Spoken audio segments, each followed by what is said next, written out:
Yeah, joining the show next is one of the best ADs in Ohio State history, man, and I can't believe that this is like his farewell tour of this season, and it's unfortunate, but I'm glad that he's going to really enjoy his retirement. We're going to miss you. Gene Smith, the current AD at Ohio State. Gene, what's going on, my man?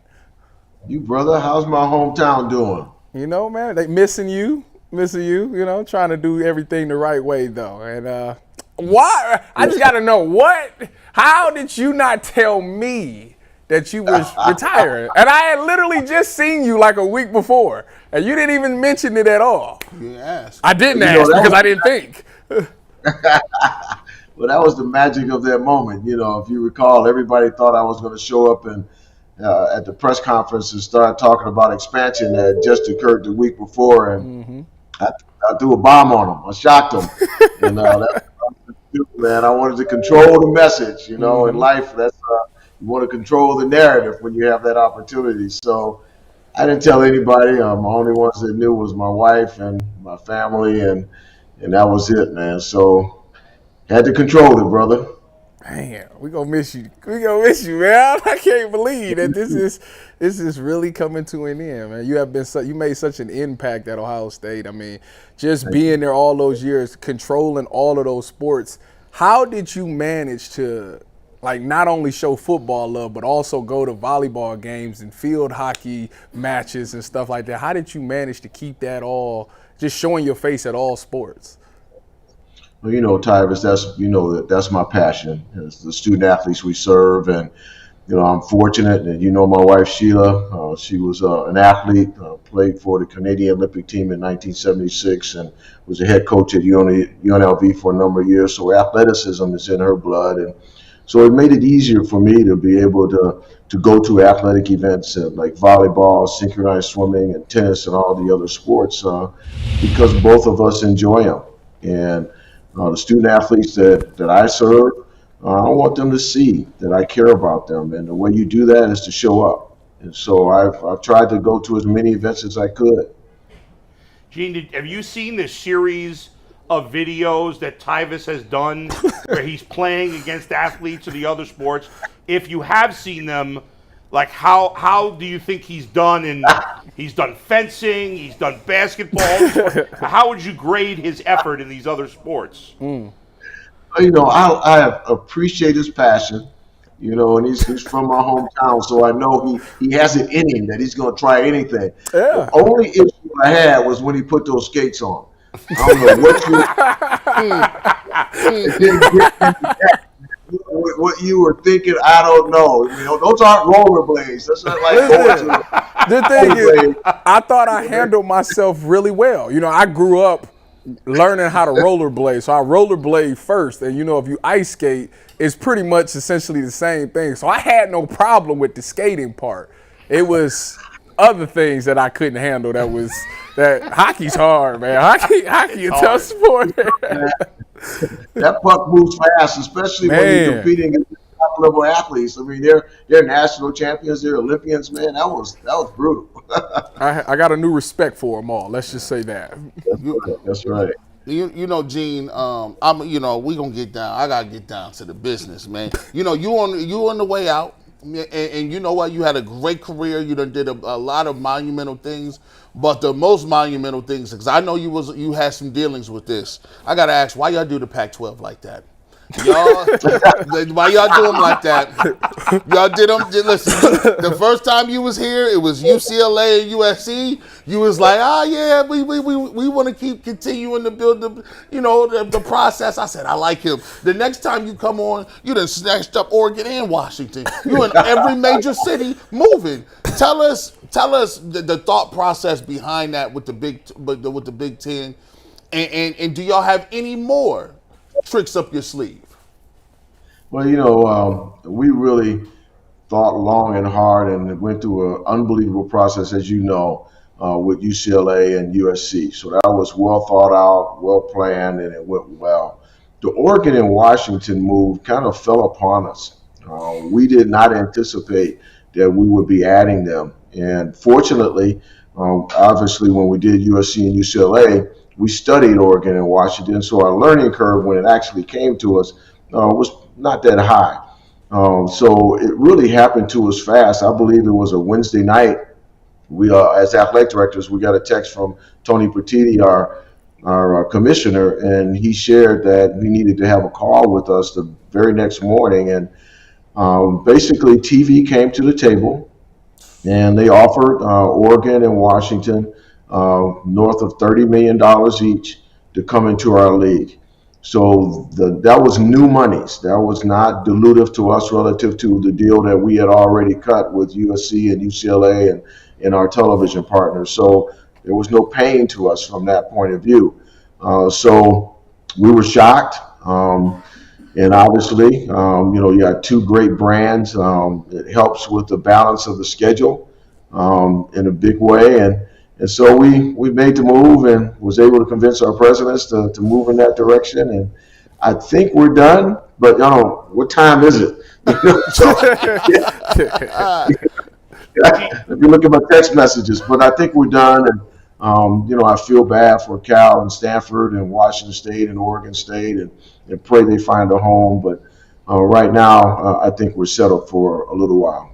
Gene, what do you say to the people who would say, okay, I get it, it's big business, football and basketball, a lot of money, but what about the kids who play, the other sports, the volleyballs and all the travel that they have to go through? There's usually in those sports, I guess there's a lot of midweek games. I don't know. What are you saying to the families? Because I'm sure they're calling you, the families of those Right. student athletes. What's the answer for those other sports? Well, there's a couple of things. I've always been transparent and just forthright with people. Let's be clear.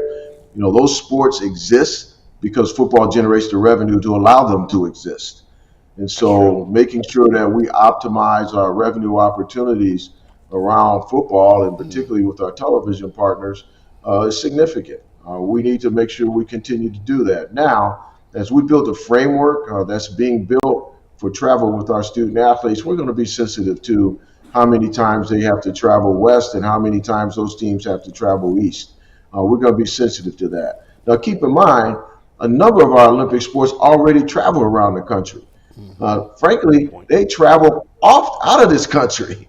And so, many of our Olympic sport athletes are familiar with the challenges around travel. But what we have to do is make sure we don't we mitigate the travel issues that occur during the regular season. So we're going to focus on that and try and minimize any impact on our student athletes.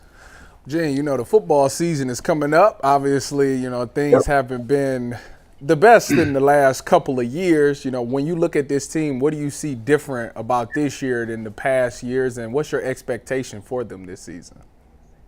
Well, it's a lot of maturity and experience, Tyvus, and you know what that means. We have a lot of players who played a lot of snaps, and they're back leading this team. And so I'm excited that we have great leadership, we have great maturity, and we of course have talent.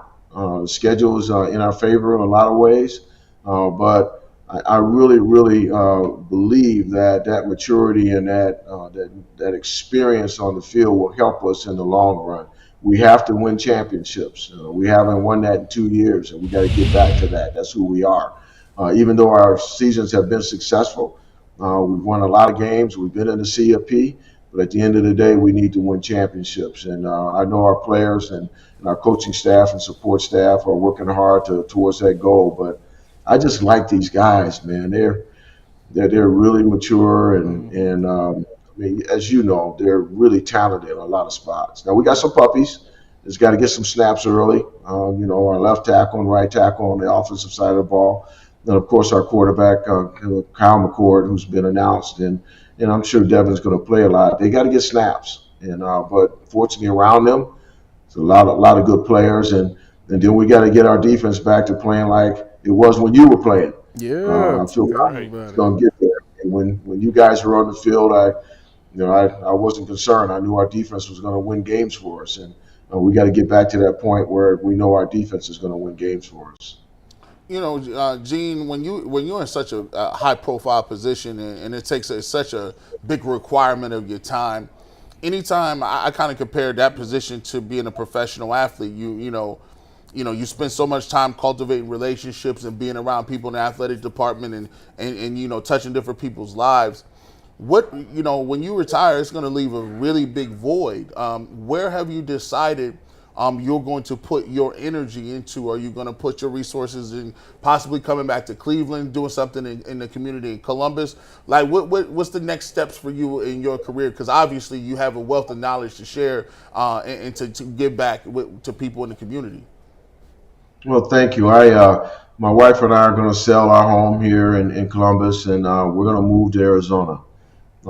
We have a daughter in Arizona with 3 grandkids. We have a daughter in San Diego with 2 grandkids. We have a son in Vancouver, Canada with 2 grandkids. And we do have a daughter in National Harbor right outside of D.C. with 1 grandchild. And, hopefully one day she migrates to the West. But we're largely West Coast centric with our family. And so we're going to be out West. Now, I'm going to stay connected to all the relationships that from a business point of view that matter, and then from a friendship point of view. I'm going to be able to slide back into the shoe every now and then and be a fan, and scream at the officials and those type of things. But my mentors have told me to take the first 6 months and make no commitments.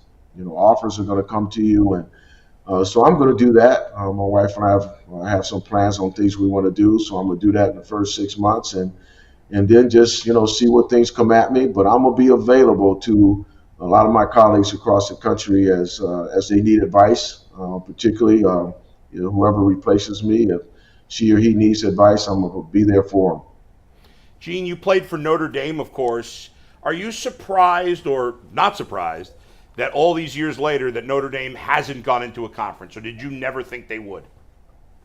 I always felt that it would never happen. I've always been a believer that they should be in a conference. It's not a money issue for them. It's an opportunity for them to be independent and promote the institution. And I get that. I understand why they stay independent, but I kind of gravitate to the student athlete experience. I lean to conference championships. I think they're so important. When Tyvus had an opportunity to win a conference championship, it was meaningful. There was celebration. It was outstanding experience, and they went through the gauntlet to win that championship. And then obviously when you win a national championship, that's another level. But Notre Dame student athletes don't have that in football. Right. They have it in all the other sports, but they don't have it in football. So if they're not in the national championship hunt, they're out.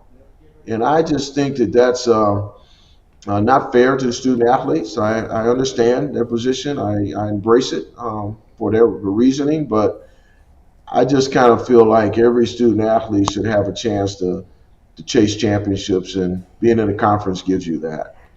Gene, you played at the same time with Rudy. Obviously, everybody knows the story. It's a famous. I mean, somebody told me over the years that he wasn't as likable a guy as the movie made it out. This guy. I happen to know, and I don't know if you remember this guy, Gene. I don't know, but I happen to. There's a college football coach. He coaches in Division III. And he was also a walk-on at Notre Dame in those years. His name is Mike Kemp. Do you remember the name? Yeah, I remember Mike. Yeah, and I know him. I knew him because he coached at Utica College a number of years ago, and I was doing play-by-play for them at the time. This is like 25 years ago, whatever. But anyway, I'm going to let the cat out of the bag. He said, Rudy was a little bit of a pain in the ass. Is that true, or what do you got to say about that? Well, I have nothing bad to say about anybody. There you go. So I catch you on the way out. Political, all that. But I will tell you this, because I don't want to bust anybody's bubble with Rudy's movie and all that kind of stuff. Obviously, it was embellished to make it a good movie. Right. But a lot of it was true. I will share this, that, Rudy was one of those guys that on Thursdays, we always tapered down. Thursdays are lighter practice. And, but Rudy didn't understand that. And so that may be where a little bit of that reputation comes from, because he was always full go. Yeah. And, we were going at like 40% on Thursdays, man, and, just catching blocks and those type of things. And so that it may come from that a little bit. And Yeah. he had to fight hard. I have to give him credit. He did go to junior college. Yeah. He did work out hard. He did have to overcome, and he probably pissed some people off along the way. I get that. Yeah. But he was inspirational, just like the movie represents. So, I get it. I get where Mike's coming from and others. Yeah, if you're another I have walk-on, nothing to say about anybody. that's good. That's good. That was a great answer. Go ahead, Mikey. From Rudy the walk-on to Yeah. McNuggets the D3 walk-on. Yeah. Gene, I do have a question for you here. As I was doing some research getting ready for this interview, I saw 2 different articles reference you as QT as a nickname you had back in the day, and I couldn't figure out where, why, how, what QT stands for. And from that reaction, if you can't tell us, by all means don't. I was just genuinely curious. Where does QT come from? I like your curiosity. It will remain that way. I was in my head like, oh, let me see what this could be. Tyvis, do you know? Nah. You don't tell us. I have no I'm idea. curious. I have no idea. That's some good Nah. research. Sounds like it's buried from a long time ago. It is buried, and I God bless one of my best friends ever, Ross Brown, my roommate. God bless him, he passed away unfortunately, and then my other roommate Al Hunter in Seattle, Washington, had a stroke, and he's hanging in there. But the 3 of us will carry that with us. All the way. I can only imagine. Some things are born in the dorm room, and they ought to stay in the dorm room. Yep. That book ain't been written. By the way, Ross Browner was one of my favorite players when I was a kid because he played for the Bengals. Played for the Bengals, late 70s to the mid 80s, right? That's right. Yeah, he from Warren, Ohio. Yeah. Ohio. We were good friends Player. in high school, and I was in high school. We became good friends and worked out together, and ultimately went to Notre Dame together, and we're roommates there. And we picked up Al. Al was a running back from North Carolina. It's amazing. The only guy that I knew at that point in time, and he ran a 9.35 100-yard dash Sheesh. and lost. Lost to a guy by the name of Ivy Crockett. And but he could actually, if you're bored, you can pull up the Alabama 73 national championship game, and he ran back a 99-yard touchdown in that game. The brother could fly. And but yeah, those are my guys, man. Ross was a good friend of mine. Gene, now that the Pac-12 is kind of going away, how is that going to affect the CFP now? Because I know they had the conference champions get the first round bye, but if the Pac-12 doesn't exist, how does that affect that? And is those rules going to be changed? Yeah, Tyrus, I think our commissioners are having that conversation now.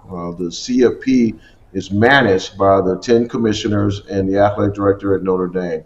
And so they have meetings, actually, I believe today, August 30th, where they're discussing the current format that's been proposed and if some modifications need to occur.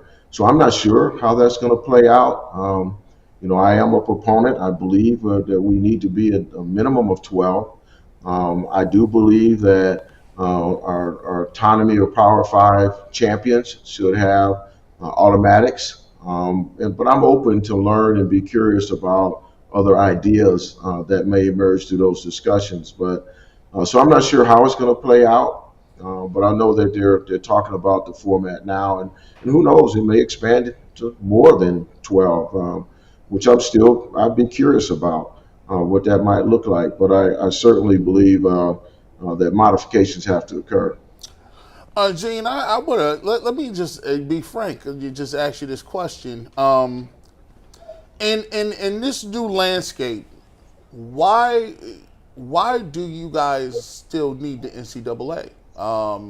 When you look at the Big Ten and you look at the SEC, I mean, you look at the model, it just seems like the old NCAA oversight is antiquated. NIL is there now. it's going to be a move pretty soon here where people are going to make the step and just say, well, look, hey, we might as well play all of our players and make it a business decision. And at that point, would you even really need the NCAA to kind of still be in the role as the administrator? Yeah, I think, that's a great question. I do believe we need a new model, a new governance model. I've been public with my comments that football should be underneath one umbrella, and that it needs a governing body that manages all of college football, and differently than it is right now. It's splintered to some degree.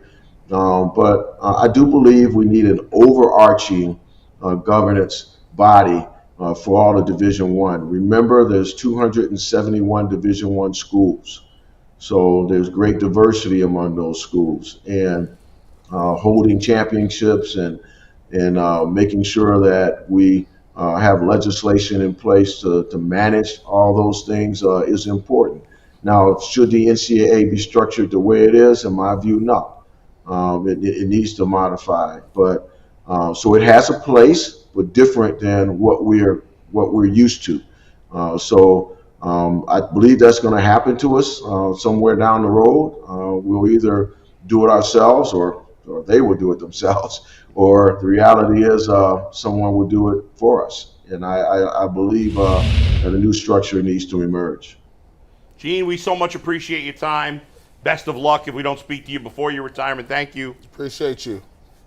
No, thank you. I really appreciate you guys. It's a blessing to have this opportunity to be on your show, and keep up the good work. Love everything you're doing, and love all the opinions that you guys share, and the people that you host. So thank you so much, and take care of my man Tyvis. Always.